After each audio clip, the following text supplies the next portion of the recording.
Բարև ձեզ։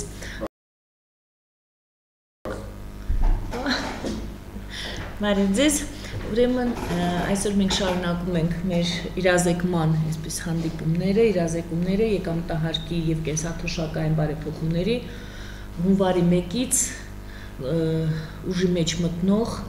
օրենսդրության վերաբերյալ։ Հարցը նրանումն է, որ փոփոխությունները իսկապես շատ են, փոփոխությունները վերաբերում են միանգամից երկու փաստորեն եւ եկամտահարկի օրենքի մեջ է փոփոխություն փաստորեն եկամտային հարկի նոր օրենք է եւ երկուսը իրար հետ կապվում են, ինչպես հասկացանք, եւ հարցերը շատ են։ Մենք սկզբում կլսենք Վահան Սիմոնյանի Հայաստանի գործատուների հանրապետական միության գործադիր տնօրենի այսպես իրազեկում պարզաբանումները եւ շատ ավելի օգտակար կլինեն, ես կարծում եմ, եթե լրագրողների կողմից լինեն հարցեր պարզաբանող, որպեսզի մենք հնարավորինս լավ պատկերացնենք եւ կարողանանք ներկայացնենք հանրությանը այս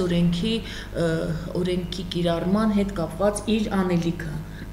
գործարարները ինչ պետք է անեն եւ յուրաքանչյուր անձ, որը լինելու է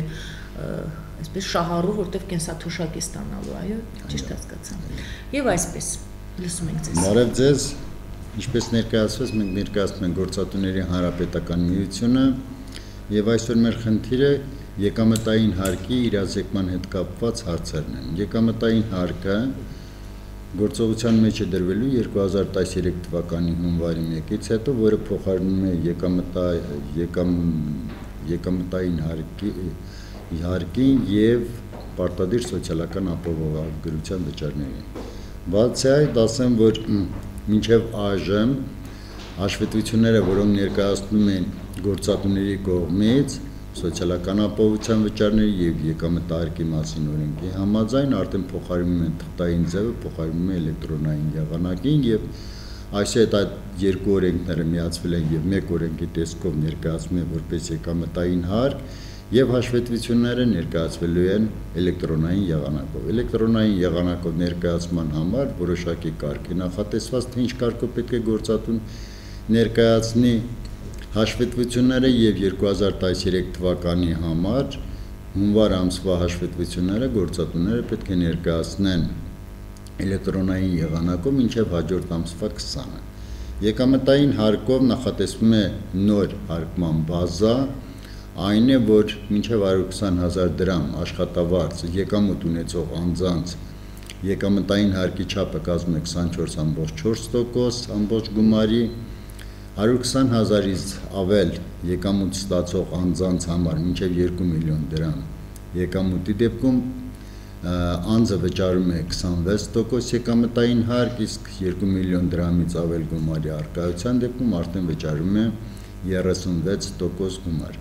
Ասեմ, եկամտային հարկը իրոք սերտորեն առնչվում է նաև կൂട്ടակային կենսաթոշակային օրենքի հետ, երկու օրենքներն էլ ընդունվել են 2010 թվականին, եկամտային հարկը գործելու է 2013 թվականի հունվարի 1-ից, կൂട്ടակային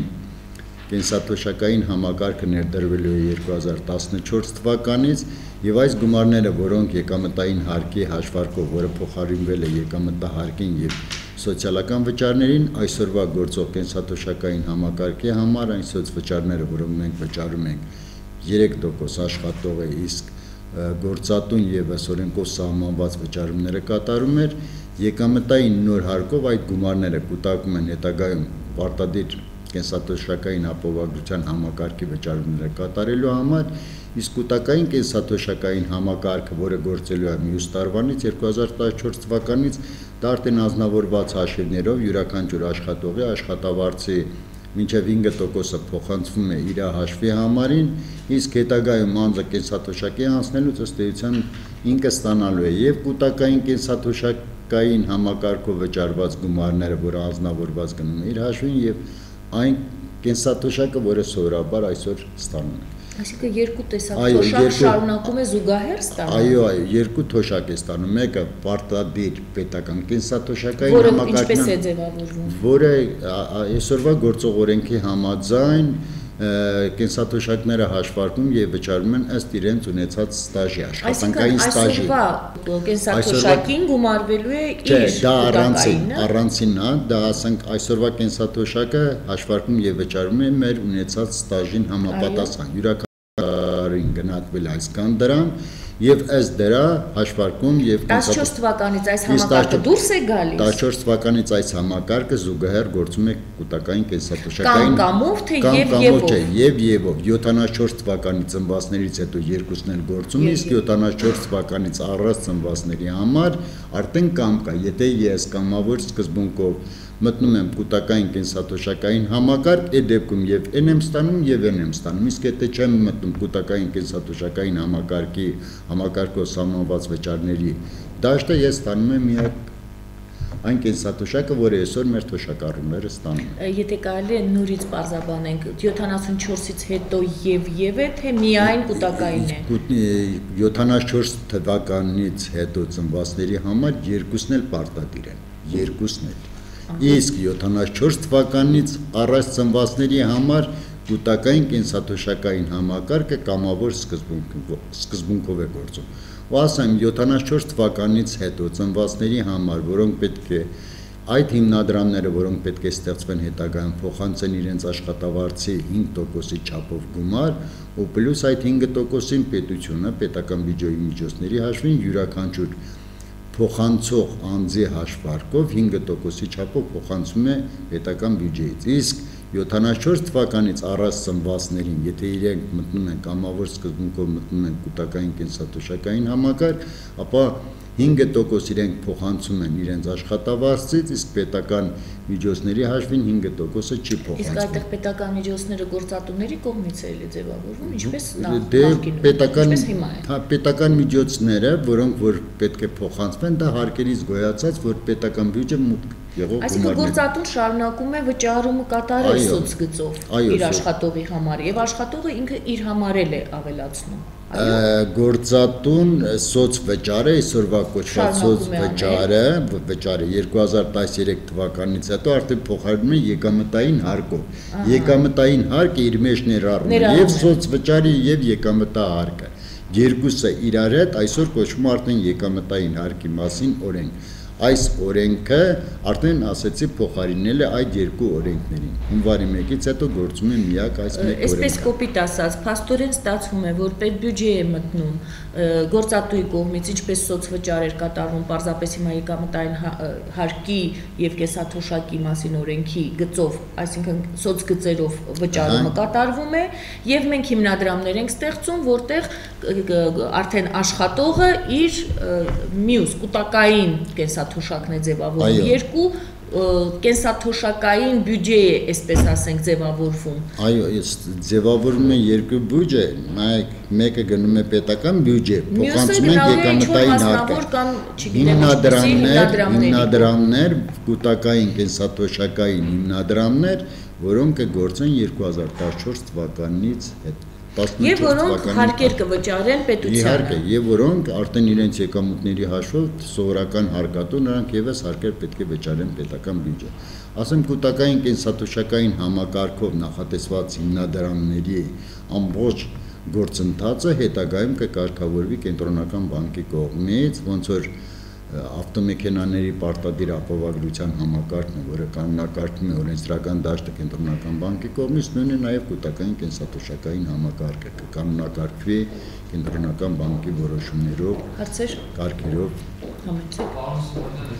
Հարցը վերաբերում է պարտադիր կൂട്ടակային կենսաթոշակային ժողովրդի մեջ ամուսնալություն կա համակարգի, որտեղ 2014 թվականին ուզում է ինչ ով կնի երաշխավորողը, որ այդ 5%-ները չեն փոխանցի, ինչպես է այդ խորհրդային ժամանակին պետությունը ստանձնի այդ երաշխավորները։ Շնորհակալություն հարցի համար, նայեք, հիմի ժողովրդի մեջ իհարկե 2090-ական թվականներին դառը փորձը ինչ որտեղ նաև վախի զգացում է արմատավորել ժողովրդի մեջ, բայց այն ժամանակ չկային գործող օրենքներ, չկար մեր սահմանադրությունը, որը հիմնական երաշխավորն է մեր իրավունքների պաշտպանությանը։ Իսկ այսօրվա վիճակով կൂտակային կենսաթոշակային համակարգը, որը գործելու է 2014 թվականից, դա կենտրոնական բանկը հիմնականում իդեմս պետությունը ստանձել է այդ պարտավորությունը, որ ինքը հատուցելու է, եթե ասենք թե կൂտակային կենսաթոշակային համակարգի մի կազմակերպություն, մի հիմնադրամ իր գործունեությունը դադարում է, ապա նրա ամբողջ իրավասությունները փոխանցում է կենտրոնական բանկին, իսկ կենտրոնական բանկը իր հերթին որևէ այլ հիմնադրամի փոխանցում է այդ միջոցները եւ այդ հիմնադրամի կողմից մարդը, որը կൂտակային կենսաթոշակային համակարգով ներդրումներ է կատարել, փոխանցումներ է կատարել, երաշխավորվում է, որ ստանալու է իր կողմից փոխանցած ամբողջ գումարը։ Բացի դա յուրաքանչյուր հիմնադրամ, որը գործելու է, պետք է իր նրանց համար սահմանված է կանոնադրական կապիտալի շատ բարձր չափ, 500 միլիոն դրամի չափով կանոնադրական կապիտալի չափ է սահմանված,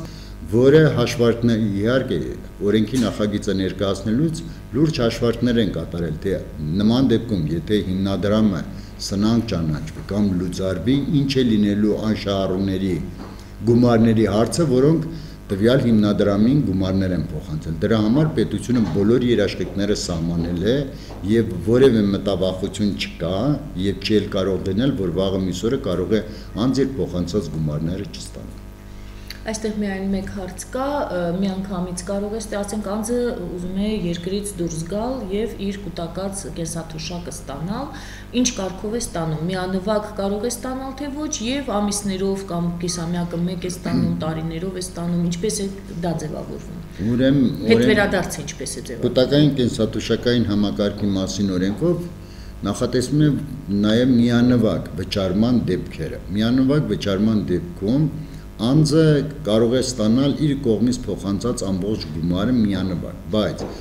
այս դեպքում եթե անձը իր ամբողջ գումարը միանվագ ստանում է, դա անձի մոտ դիտվում է որպես եկամուտ եւ նրա այդ գումարը ենթակա է հարկման 10%-ի չափով, ամբողջ գումարի 10%-ի չափով, եթե նա միանվագ կարգով է ստանում։ Այսինքն ինքը իր իսկ գումարի համար, որպեսզի իր իսկ կൂտակած գումարը ստանալու համար 10% գումարի ամբողջ չափի 10% դեռ պետք է վճարի պետությանը։ 10% ինքը հարկ է վճարում։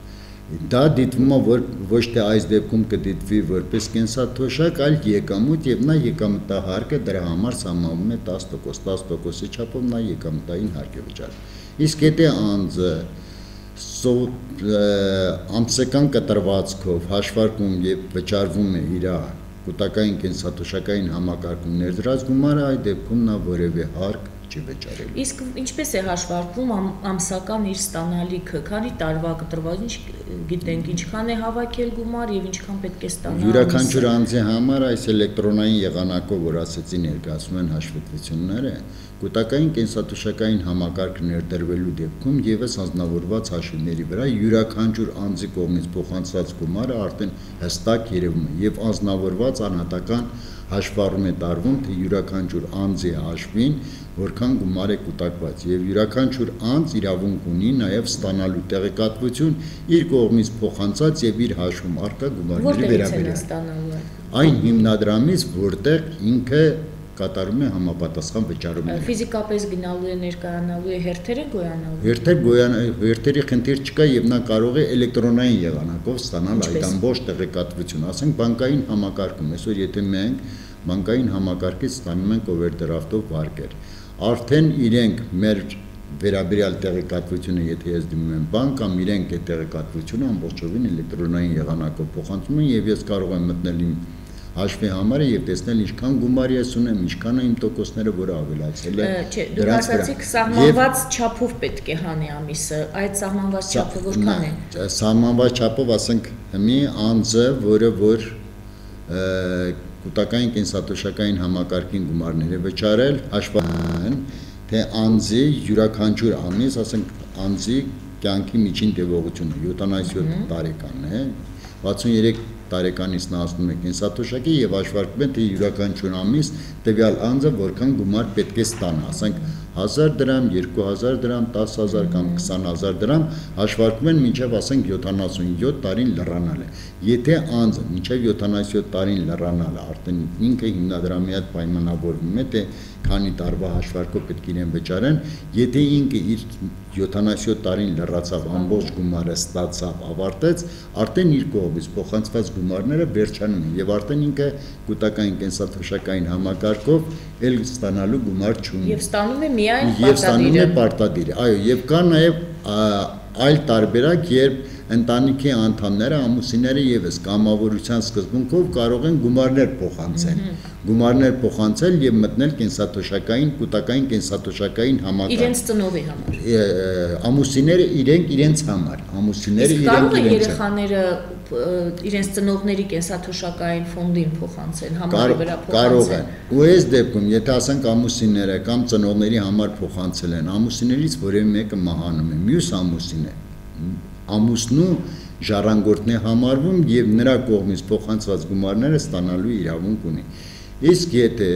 կൂട്ടակային կենսաթոշակային համակարգում փոխանցումներ կատարած անձը ավելի մահանում է, ապա նրա ամբողջ գումարը ժառանգման ենթակա գումար է հանդիսանում եւ նրա ժառանգները իրավունք ունեն այդ գումարները ստանալու։ Էլի մաս ամիս ամբողջովին ժառանգման այդ դեպքում 10% են վճարում։ Ամբողջովին այո վճարում են։ Ու նայեք տեսեք եւ վճարում են արդեն էլի եկամուտ է համարվում։ Այո։ Ու նայեք տեսեք այսօրվա վիճակը ոնց է, այսօր կենսաթոշակային համակարգով, եթե անձը կենսաթոշակ է ստանում, մահանում է, իրեն վճարվում է որոշակի գումար, ասենք սովորական կենսաթոշակ ստացող անձը մահվան դեպքում վճարվում է 200,000 դրամի չափով գումար եւ նրա կենսաթոշակը մահվան օրվանից դադարեցվում է։ Ժառանգման խնդիր չի դրվում, որ նա կարող է անձը 40 տարի, խոսքի օրինակ, աշխատել է, ամեն տարի կատարել է համապատասխան վճարումներ, բայց 65 տարեկանում մահացել է, 40 տարի նա վճարումներ է կատարել, բայց 2 տարվա համար է ընդամենը ստացել։ Հետագայում նրա վճարած գումարները փոխհատուցման ենթակա չեն, նրան վճարում են միայն թաղմաննպաստ, այսօրվա վիճակով սովորական կենսաթոշակառուին վճարում է 200,000 դրամի չափով գումար, մնացած գումարները վճարման ենթակա չեն։ Իսկ կൂട്ടակային կենսաթոշակի դեպքում արդեն նրա կողմից փոխանցած ամբողջ գումարները, եթե ինքը մահանում է, ժառանգման ենթակա գումարներ են։ Առավելություն է սա եւ իօքուտ, ասենք մեր քաղաքացիներին է։ Պարոն Սիմոնյան, 200,000 կմնա էլի, եթե ասենք անձը մահանում է ու ինքը ժառանգում է իր պարտադիր կൂട്ടակային կենսաթոշակը, իր ժառանգորդն է 200,000 էլի կմուծվի, թե չմուծվի։ Որ 200,000, իհարկե, դա այլ համակարգ է, սա այլ համակարգ է։ Հնարավոր է, որ այդ գումարը փոխվի։ 200,000 դրամը, հնարավոր է, որ փոխվի։ Չեմ կարող ասել, դրա չափը նախկինում գործող օրենքի համաձայն անձը ստանում էր իր մեկ տարվա կենսաթոշակի չափով, մահվան դեպքում ստանում էին վճարում էր տվյալ անձին թաղմաննպաստ, որպես վճարում էր իր մեկ տարվա կենսաթոշակի չափով գումար, բայց այսօրվա վիճակով այդ չափը հստակ սահմանվել է 200,000 դրամ։ Սովորական կենսաթոշակ, պետական պարտադիր կենսաթոշակ կառույի մահվան դեպքում վճարում է այդքան գումար։ Հարցեր չունեք։ Այսպիսի հարց, եթե մենք հիմա մի հատ վերադառնանք եկամտային հարկի այդ էլեկտրոնային ստորագրություններին, մենք ասում ենք, որ առաջին հաշվետվությունը պետք է տրվի փետրվարի 20-ին, հա, որքան հասկացա, մինչև փետրվարի 20-ը, հա։ Այո։ Առաջինը։ Եթե մինչև այդ անձինք չեն հասցրել, ընդհանրապես մի հատ այդ գործընթացը նորից ասեք, չեն հասցրել հանել էլեկտրոնային ստորագրություն, չեն հասցրել էլ ինչ անել, ինչ պետք է հասցնեն մինչև առաջին հաշվետվությունը նոր համակարգում։ Ինչ պետք է հասցնեն, ինչ վճարումներ պետք է հասցնեն կատարել, ինչ պետք է հասցնեն ձեռք բերել։ Ուրեմն անձինք էլեկտրոնային հաշվետվություններ ներկայացնելու համար նախ պետք է դա վերաբերում է ոչ թե ֆիզիկական անձին, հնարավոր է եւ ֆիզիկական անձը եւս որպես գործատու, եթե հանդես է գալիս, ասենք ես ֆիզիկական անձ եմ եւ զբաղվում եմ ձեռնարկատիրական գործունեությամբ։ Ես ինքս պետք է ունենամ նաեւ էլեկտրոնային հաշվետվություններ ներկայացնելու օրենքով սահմանված բոլոր սահմանված ձևը, որ կարողանամ ներկայացնել էլեկտրոնային հաշվետվություն։ Իրավաբանական եւ իրավաբանական անձանց ֆիզիկական անձ գործատու եւ անա ձեռներեցներին։ Իսկ աշխատողներին դա չի վերաբերում։ Աշխատողների համար, ասենք Նոյան Տապան ընկերության աշխատողների համար, ոչ թե աշխատողն է հանդես գալի որպես հարկային գործակալ, այլ հարկային գործակալը հանդես է գալիս Նոյան Տապան ընկերությունը եւ Նոյան Տապան է այդ փոխանցումները եւ հաշվետվությունները ներկայացնում։ Որպեսզի ինքը կարողանա էլեկտրոնային եղանակով հաշվետվություններ ներկայացնել, պետք է դիմի իր հաշվառման վայրի կամ սպասարկման վայրի ոստիկանություն, ստանա նույնականացման քարտ, որը ինչ պետք է անի, որ նույնականացման քարտ ստանալու համար պետք է վճարի, արդեն նոյեմբերի 30-ից հետո պետք է վճարի 3000 դրամ, մինչև նոյեմբերի 30-ը այդ վճարները պետությունը, այո, անվճար էր եւ պետությունը այդ փոխհատուցման գումարները նոյեմբերից հետո ինքը վճարում է 3000 դրամ նույնականացման քարտ ստանալու, նույնականացման քարտը ստանալուց հետո նա դիմում է պետական եկամուտների կոմիտե, պետական եկամուտների կոմիտեի հետ կնքվում է պայմանագիր, պետ եկամուտների կոմիտեի կողմից նրան տրվում է համակարգ մուտք գործելու կոդ, որից հետո նա դիմում է էլեկտրոնային հաշվառման սպասարկման կենտրոնին, որը կոչվում է էլեկտրոնային կառավարման ենթակառուցվածքների ներդրման գրասենյակին ակտիվացնելու այդ կոդը, որի համար նա ծրագիր, ասենք, շահագործելու համար տարեկան ինքը պետք է տարեկան կտրվածքով վճարի 3000 դրամ։ Նոր դրանից հետո ինքը իրավունք ունենա մտնելու այդ համակարգ։ Իսկ համակարգը մտնելուց առաջ նա պետք է ունենա նաև էլեկտրոնային ստորագրություն, որով հաստատի յուրաքանչյուր հաշվետվություն, որ անձը ներկայացնում է, պետք է արդեն թղթային չէ էլեկտրոնային եղանակով, որ իր կողմից ներկայացված հաշվետվությունը նա կարողանա ստորագրել եւ ուղարկել, որ հաստատի, որ իրոք այս հաշվետվությունը իր կողմից է ներկայացված։ Էլեկտրոնային ստորագրության համար կան սարքավորումներ, որը համակարգչային տեխնիկային միացվող սարքավորումներ են, այդ սարքավորման միջոցով նա պետք է վավերացնի իր ստորագրությունը, մուտք անի իր այդ կոդում առկա տվյալների բազա եւ բոլոր փաստաթղթերի վրա, որը ներկայացնում է որպես եկամտային հարկի կամ այլ հաստատող, պետք է այդ ստորագրությունը դրվի դրա վրա։ Որտեղից նա կարող է ձեռք բերել սարքավորումները կարծեմ վաճառում են, ես կոնկրետ չեմ կարող ասել վայրը որտեղ, բայց կենսաթոշակի որտեղ կարելի է գնալ եւ ձեռք բերել էլեկտրոնային կառավարման ենթակառուցվածքների ներդրման գրասենյակում հստակ տեղեկատվություն կարող են տրամադրել, թե որտեղ ասենք Երևանի որ համակարգչային խանութում որտեղ վաճառում են այդ սարքերը։ Այսինքն մենք 3000, այսպես ասենք, որ իմի բերենք տնտեսական մասը այս ամեն ինչի, որովհետև մարդիկ պետք է անեն, հասցնեն անել։ Ուրեմն 3000 տալիս ենք նույնականացման քարտի համար, 3000 տարեկան վճարն է դա հիմա համենայն դեպս ծրագրի սպասարկման համար եւ մոտավորապես արդեն 6000 դրամ պետք է հաշվի առնեն, որ պետք է վճար կատարվի եւ եւս 1000-1500 դրամ, թե մոտ 6000 դրամ եւս Սարքավորումների արժեքները ես կոնկրետ չեմ կարող ասել, լսել եմ, որ ասեցին 6-7000 դրամ արժեն սարքավորումները։ Այսինքն, որպեսզի մենք հասցնենք մեր գործատուները հայաստանյան հասցնեն փետրվարի 20-ին պատշաճ ձևով տալ հաշվետվությունները եւ չհայտնվել ինչ որ խնդիրների առջեւ, առնվազն 12000 դրամ 6-ից 12000 դրամ, 6-ը հաստատ է, պետք է աչքի առաջ ունենալ ծախսը։ Ու նայեք նաև այն խնդիրը, այն կազմակերպությունները, որոնք մինչև այժմ, մինչև 2013 թիվը աշխատել են էլեկտրոնային սկզբունքով, հաշվետվությունները ներկայացրել են էլեկտրոնային համակարգով, նրանք հունվարից հետո եկամտային հարկի հաշվետվությունները ներկայացնելու դեպքում սպասարկման վճար, ծրագրի սպասարկման վճար չեն վճարել։ միայն 2013 թվականի համար։ Եվ արդեն յուրաքանչյուր տարի մնում է միայն այդ 3000 դրամ։ Այո, արդեն մնում է սպասարկման վճար, իսկ սպասարկման վճարը, ծրագրի սպասարկման վճարը հնարավոր է նաև փոփոխման ենթարկվի։ Կայուն, ասենք այս տարվա համար որոշված է այսքան, հնարավոր է որ դա փոփոխվի։ Իսկ ստորագրությունների համար, էլեկտրոնային ստորագրություն ձեռք բերելու համար կամ հաստատելու համար գումար չի վճարվում։ Միայն վճարվում է այդ սարքը։ Այդ սարքը։ Այո, բայց որը ինձ պետք չի, ասենք մի անգամ եմ ես օգտագործել։ Դու կարող եք այդ սարքը կարող է ասենք թե տարբեր կազմակերպությունների այդ սարքը օգտագործվի, ասենք ես ունեմ այդ սարքից եւ Նոյան Տապանը շատ հեշտությամբ այդ սարքը կարող է։ Ոնց հայտնաբերենք ով ունի, որպեսզի ամենուր ծախսեր չանենք։ Ասեմ, ու խնդիր կար, որքան ես գիտեմ, որ կենսաթոշակի իրազեկման հիմնադրամը այդ սարքերի ձեռբերման համար լուրջ աշխատանքներ էր կատարել ու հնարավոր է իրենք հստակ մատնանշեն գործատուներին, թե որտեղ դիմեն գործատուները, որպեսզի իմանան, որտեղ կարող են իրենց էլեկտրոնային կառավարման ենթակառուցվածքների ներդրման գրասենյակ, որը գտնվում է կառավարության շենքում, այս գրասենյակին կարող են դիմել եւ կենսաթոշակների իրազեկման հիմնադրամ, որը գտնվում է Ուլնեցու 68-ում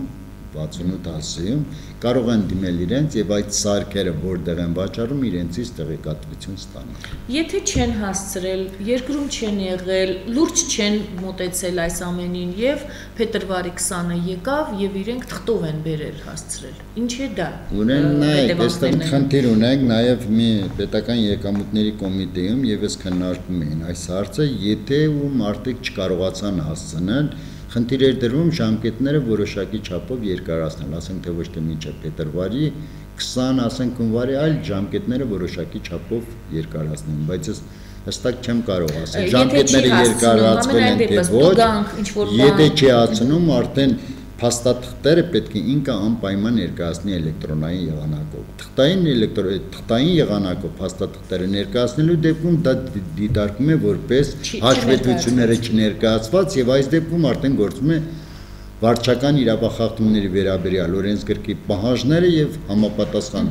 դուժերը կհաշվարկեն տվյալ գործատուի ներկայացված, այո, չներկայացված։ Այո, եւ դրա համար գործատուները, որոնք էլեկտրոնային հաշվետվություններ պետք է ներկայացնեն, պետք է աշխատեն մինչև փետրվարի 20-ը հաշվետվությունները ստեղծել այդ ամբողջ բազան, պայմանագրեր կնքել իրենց հաշվառման վայրի հարկային տեսությունների հետ եւ հաշվետվությունները ներկայացնեն էլեկտրոնային եղանակով հետագա բարդություններից խուսափելու համար։ Երևի մի հարց էլ տամ եւ եթե հարց չլինի, որևիցե անալոգ կա, որևիցե երկիր այս եւ կൂട്ടակային կենսաթոշակային համակարգը եւ այսպիսի համակարգը ընդհանրապես ինչ որ տեղից անալոգ ենք մենք։ Անալոգները տարբեր երկրներում կա, ասենք մեր մոտ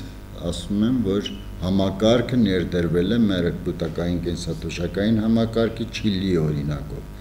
Նույնը նաեւ Ռուսաստանում կա կൂട്ടակային կենսաթոշակային համակարգ, որպես այլընտրանք երևի։ Նրանց մոտ եւս կիրառվում է, Չիլիում կիրառվում է եւ մերոնք տարբեր, ասենք օրենքի նախագիծը մշակելիս հետո այդ քննարկումների ընթացքում օգտվել են այդ երկրների փորձից եւ այդ երկրների փորձի հիման վրա ներկայացվել են այս օրենքները։ Եվ մինչև օրենքի ընդունումը ինչ փուլեր է անցել այս օրենքը, այսպես քննարկումները ում հետ է կատարվել։ Նայեք օրենքի, ասեմ, այոն ասել այս օրենքի եկամտային հարկի եւ կൂട്ടակային կենսաթոշակի մասին օրենքը քննարկումները իրականացվել են լիազոր մարմինը մշակում է, հիմնականում ֆինանսների նախարարությունը մշակել օրենքի մշակումից հետո դրանք ներկայացվում են բոլոր կառավարման համակարգի բոլոր մարմիններին կարծիքի ու միաժամանակ ուղարկվում են նաև այլ կազմակերպությունների, ասենք եւ հասարակական կազմակերպությունների եւ միությունների ուղարկում են եւ վերջում ամփոփելուց հետո նաև քննարկումներ են իրականացնում, որից հետո ներկայացվում է կառավարություն։ Կառավարության կողմից օրենքի նախագծերը հավանություն արժանանալու դեպքում ներկայացվում է ազգային ժողով եւ ազգային ժողովում Դուք ընթացակարգն եք ասում, բայց իսկ կոնկրետ թե ում հետ են քննարկել այս օրենքի նախագիծը մշակելու ընթացքում այդ հարցին չեմ կարող պատասխանել, քանի որ դա ընդունվել է 2010 թվականին։ Շատ բարի, շատ շնորհակալություն, եթե բան ունենք ավելացնելու, որ չենք հասցրել հարցերի միջոցով պարզաբանել, խնդրեմ։ Ну, ասեմ, այստեղ խնդիրը գիտեք ոնց է, այդ սանդղակը, որ գործելու, այստեղ հարցը ոնց է, նախորդ անգամ եւս այս մասին խոսվեց, աշխատավարձերի հետ կապված, քանի որ սոցիալական վճարները արդեն որպես այդպեսին չկան եւ դրանք միացվեցին եկամտային հարկի մասին օրենքում եւ եկամտահարկը եւ սոցվճարը մեր պայմանագրերում ֆիքսված գումարը, որը վճարում էր մեզ որպես աշխատավարձ, այնտեղ ներառված են եկամտահարկը եւ 3% սոցվճարը, իսկ գործատուի կողմից վճարվող սոցիալական վճարները ներառված չէին մեր պայմանագրերում։ Դրա համար հունվարի 1-ից հետո, հունվար ամսից հետո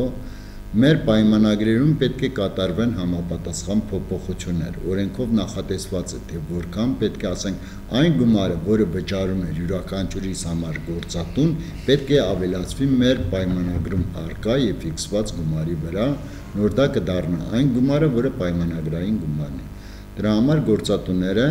աշխատողների պայմանագրերի այդ կետերը բոլորը պետք է փոփոխության ենթարկեն։ Եվ մյուս կողմից էլ աշխատողը արդեն պետք է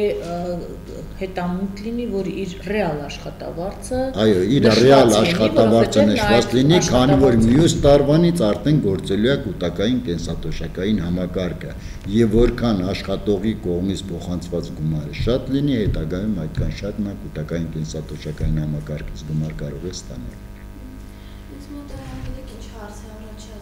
Եթե օրինակ շատ գործատուներ իրենց աշխատողների, իրենց մոտ աշխատողների իրական թիվակցում են, չէ՞, քան այդ դեպքում այս կենսաթոշակային համակարգը նոր, չգիտեմ, էլի, այդ դեպքում այդ մարդիկ ինչ անեն, որոնք աշխատում են։ Ու նայեք, տեսեք, այստեղ խնդիրը դրվում է այն ձևի, որ անձը արդեն ինքը, ես աշխատող, ես եւս պետք է պարտավորված լինեմ իմ իրավունքը պաշտպանելու համար։ Պետք է պարտադրեմ, որ ինձ ձևակերպեն, օրենքով սահմանված կարգով ձևակերպեն որպես աշխատող, որ հետագայում ես այդ իրավունքից օգտվեմ։ Իսկ եթե իրեն հանեն գործից, խոցելի է նա դառնում, չէ՞, դա փաստորեն աշխատողի միջոցով թաքնված աշխատուժի հայտնաբերման միջոց է սա։ Ունայք տեսեք, եկամտային հարկի 2000 այս տարվա հունվար դեկտեմբերին կատարված փոփոխությամբ նախատեսվում է, որ թաքնված զբաղվածություն, թաքնված աշխատող հայտնաբերելու դեպքում արդեն գործատուն ենթարկվում է վարչական տուժի։ Մինչև 3 աշխատող, եթե ինքը գործատուն մինչև 3 աշխատող չի գրանցել որպես աշխատող, նա վճարելու է տուգանք 60000 դրամի չափով։ 60000 դրամի չափով։ 3000-ից ավելի դեպքում մի րոպե այդ սանդղակը մեզ մոտ կար, որ ես սխալվեմ ձեզ ասեմ։ Մինչև 4-ից 6 աշխատող, եթե գործատուն թաքցված հայտնաբերվել է։ Այո, վճարում է գործատուն 150 դրամի չափով տուգանք։ 7-ից 9 աշխատողի դեպքում 300,000, իսկ 9-ից ավելի դեպքում 600,000 դրամի չափով տուգանք։ Բացի սա նաև տվյալ դեպքում, եթե հայտնաբերվի, որ աշխատողին ինքը չի գրանցել, գործատուն այդ դեպքում պարտավոր է հաշվարկել եւ վճարել եկամտային հարկով նախատեսված ամբողջ գումարը։ Ինչ որ հասնում էր։ Այստեղ պարզ է, չէ՞, բայց խնդիրը այստեղ մնում է մեկը, որը երևի ձեզ պետք չէ ուղղել, պարզապես ասենք դա։ Մեզ մոտ մենք մեր երկրում ենք ապրում, եթե լավ գիտենք, որ աշխատողները այսօր խոցելի են գործազրկության այս պայմաններում, շատ գործատուներ շահարկում են, դա լինի սրճարան, դա լինի հիմնարկ, նշանակություն չունի, շահարկում են եւ ասում են կամ ստանում ես աշխատավարձ եւ չեմ գրանցում քեզ, իսկ եթե գրանցում ես ուզում, ուրեմն ինձ մոտ չես աշխատի։ Եվ աշխատողը, որպեսզի այսօրվա խնդիրը լուծի, հացի խնդիրը լուծի, նա համաձայնվում է առանց աշխատանքի գրանցվելու աշխատել, որպեսզի այսօրվա աշխատավարձը ստանալ։ Այսինքն ինչպես ենք մենք օգնելու մարդկանց, որոնք այսօրվա խնդիր ունեն հացի եւ դրա համար ընդառաջ գնում են այդ խախտումին, այդ իսկապես մեծ խախտում է, հանցագործություն է, բայց այդ վիճակն է հանրապետությունում։ Դա այդ վիճակից դուրս գալու համար նախ անձը պետք է ինքը հետամուտ լինի, որ կարողանա իր իրավունքը պաշտպանել, եւ երկրորդ կան տարբեր մարմիններ, աշխատանքից կզրկվի։ Եվ կան տարբեր մարմիններ, ասենք ստուգող մարմիններ, աշխատանքի պետական տեսությունը, պետական եկամուտների կոմիտեն, որոնք իրենց ստուգումների ընթացքում կարող են արձանագրել, հայտնաբերել այդպիսի փաստերը եւ պատասխանատվության ենթարկել գործատուին։ Եթե գործատուին պատասխանատվության ենթարկեն 1-2 անգամ, ապա այդ գործատուն ինչ չի թվում, որ կփորձի այդ քայլին գնալ եւ աշխատողների իրավունքները խախտել։ Այստեղ կա նաեւ, ասում եմ, մեր աշխատողները եւս այս պայմաններում պետք է կարողանան իրենց իրավունքները պաշտպանել։ Եթե ես ինքս իմ իրավունքը չկարողանամ պաշտպանել, ուրիշ մեկը ինձանից ավելի լավ դժվար թե կարողանա իմ իրավունքը պաշտպանել։ Շատ ցանկալի է, բայց օրինակ Իհարկե այդ մտավախությունը կա, բայց ես չեմ կարծում, որ գործատուները այս օրենքների շրջանակներում կձգտեն խախտումներ թույլ տալ եւ վճարել այդ տուգանքները։ Բառացիորեն երեք ես հանրային տրանսպորտով տեղ էի գնում եւ երկու երիտասարդ աղջիկ խոսում էին, ասում են 5 տարի արդեն աշխատում եմ, դեռ չի գրանցում։ Իշ չգրանցելու դեպքում անձը պետք է դիմի համապատասխան մարմինների։ Դիմի անմիջապես իրեն կհանեն աշխատանքից։ Բայց հնարավոր է որ չանեն աշխատանքից։ Այսինքն պետք է շատ դժվար շրջան է, երևի լավ շրջան է, որովհետև մաքրման եւ կարգավորման շրջան է եւ պետք է զգուշ աշխատանքից անենք, որ ոչ մեկ չվնասվի եւ ամենակարևորը քաղաքացին է, եւ ամենակարևորը նման իրազեկումներն են, որ իրազեկումների ընթացքում շատ դեպքերում մեր քաղաքացիները իրենց իրավունքները չգիտեն եւ դրա համար իրենք ամեն ինչից վախենում են։ Իսկ եթե իրենց իրավունքներից հստակ տեղյակ լինեն, իմանան ինչ իրավունքներ ունեն, ինչ չի թվում, որ իրենք կվախենան եւ իրենց իրավունքը կարող է չկարողանան պաշտպանել։ Քանի որ եթե ինքը չգրանցված աշխատող է եւ աշխատավարձ է ստանում եւ այսօրվա սոցիալական իրավունքներն է օգում, վաղը միսօրը կան տարբեր խնդիրներ, զբաղվածության ծրագրերին մասնակցելու խնդիր կա, ապագայում կենսաթոշակի խնդիր ունեն, ժամանակավոր անաշխատունակության դեպքում վճարումների խնդիր ունեն, եթե անձը, ասենք, չգրանցված աշխատող է, վաղը միսօրը ժամանակավոր անաշխատունակության հետ կապված ներկայացնում է բուլետին,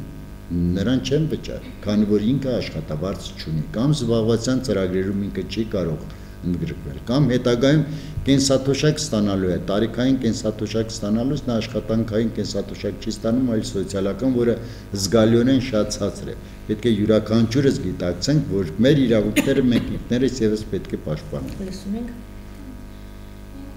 Ինձ մոտ եւս մեկ հարց է, կարող է այդքան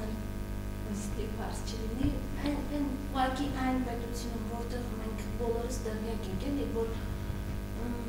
տնտեսության մենաշնորհվածության մակարդակը շատ բարձր է, չէ՞։ Այդ դեպքում այդ նոր կենսաթոշակային համակարգը ինչքանով էֆեկտիվ կգործի։ Այստեղ ասենք մենաշնորհը այստեղ որևէ խնդիր, որևէ դերակատարում չունի, դա այլ ոլորտ է։ Ասենք անկախ նրանից մենաշնորհ է թե մենաշնորհ չէ, յուրաքանչյուր գործատու իր աշխատողի համար պետք է կատարի այդ փոխանցումները։ Անկախ ամեն ինչից մենաշնորհը այստեղ ընդհանրապես դերակատարում չունի։